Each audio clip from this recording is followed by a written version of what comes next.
Welcome to this tutorial on how to forward messages from chat on Instagram. Whether you want to share a funny meme, an important update, or just keep a conversation going, forwarding messages is a handy feature. Let's dive into the updated steps to do this seamlessly. First, open the Instagram app on your smartphone. Make sure you're logged into your account so you can access your chats without any issues. Next, look for the messages icon at the top of the page. This icon resembles a paper airplane and will take you to your direct messages. Tap on it to enter your inbox. Once you're in your messages, open the chat that contains the message you wish to forward.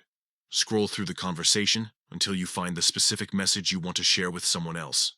Now, here's where it gets interactive. Click and hold on the message you want to forward. A menu will pop up with several options. Look for the forward option and tap on it. This will allow you to select who you want to send the message to.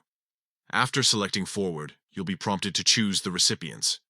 You can select multiple people if you wish. Just tap on their names in your contact list until you've selected everyone you'd like to forward the message to. Finally, once you've chosen your recipients, simply click Send. Your message will be forwarded instantly, allowing your friends or family to see what you wanted to share. And that's it. You've successfully forwarded a message from chat on Instagram. This feature makes sharing content easy and keeps everyone in the loop. Thanks for watching, and happy messaging.